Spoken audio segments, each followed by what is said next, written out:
All right, so you've successfully went ahead and sanded up these aprons right here. They feel pretty good.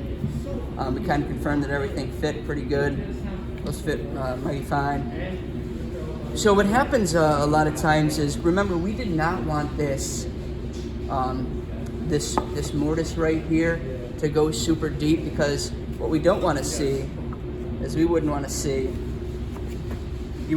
that, would you? Can we see that in the camera? Yeah. So we wouldn't want to see that there at all. So we want to make sure that by the time these things go tight down into that mortise, that it's covered up like so, right? Yep. So what we did was we only went ahead and when we ran these through the dado blade back there, we also snipped these edges. Now we don't know which edge of this we're going to use quite yet. And here's what we need to decide first, okay? I need to take a look at my apron, and I want my prettiest side to face up. I got a little bit of some blemishes right here. I flip it over.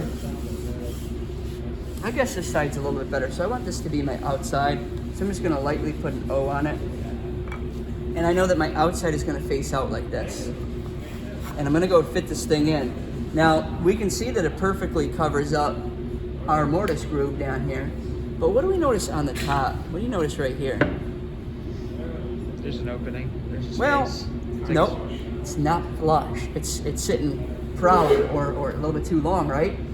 So what we need to actually do is we're going to go ahead and we're going to trim off a little bit off this piece right here. Now I said this was my outside, right? And I'd want to check and make sure that my bottom is nice and crisp and clean. And if I had any little blemish or chunk missing out, I want to hide that in the top. We're never going to see the inside and we're never going to see the top. Both these pieces are fine, so it could be like this or it could be like this. I'm just going to happen to leave it like this, and I'm going to put a T up here for top. Never going to see that either because it gets covered by our case. So I know that down here I need to take out a chunk of this tenon to make it fit. Now how much do I want to take out? Well, it looked about 1/8 of an inch, so we're going to take 1/4 out, all right, just to be safe. So that's about 1/4 of an inch. It's probably exactly 1/4 of an inch, but we'd go ahead and we'd put that like that. Now the next thing that we're going to do is we're going to take this and we're going to put it in our vise just like this. Now, here's where things need to be very steady. We have a nice coping saw. We're going to check, make sure that our blade is not twisted or jacked up. If it is, we're going to either grab another saw or a nice clean blade. When I run this down through, watch this, I'm going to leave it right on this edge right here. I'm going to carefully,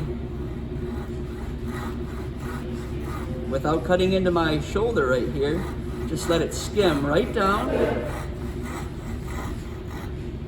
to that 1/4 inch line. I'm then going to carefully remove this. And then what I do is I come over here to this side, and on my chisel, do you see how this side here is angled? Normally, when we use a chisel to chisel something out, that angle is for us to steer. So that steers it. If we want to go deeper, we lift it up. If we want to go shallower, we pull it down. So that angle steers it. Now, on this here, we're just looking to take this piece here off.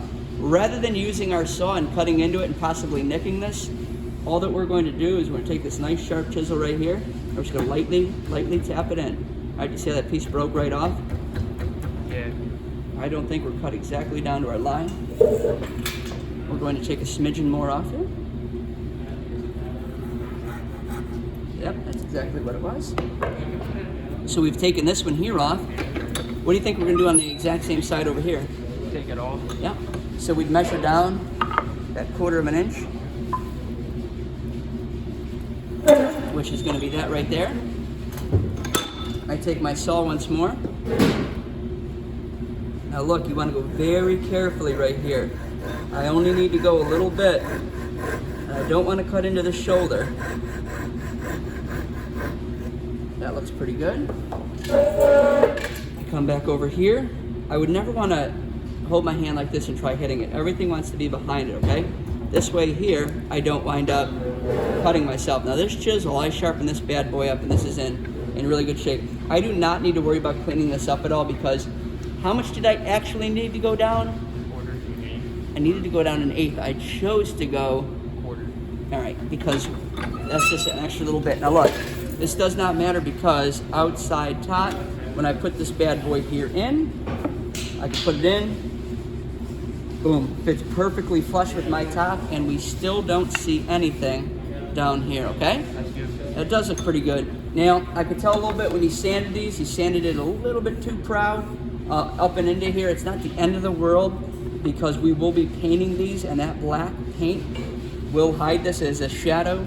But do you see how, remember on the last video, how when we sanded it, we talked about just sand the mortise and just sand the taper. Don't do a whole stroke the whole way. So it's not a big deal, but you know, it's just something that we'd want to keep an eye on, you know, next time and in the future when we do something else. That's really all there is to it.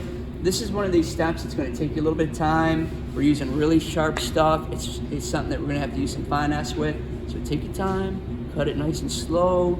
Don't cut into everything. Think about stuff, lay it out, outside, top. You got to think about it, all right? Once you put this thing together, it is what it is. We cannot take it apart at that point there, and you're going to be putting wood putty in or some other, you know, something else, or living with it at that point there. You guys have any questions? No. All right, we're going to execute it.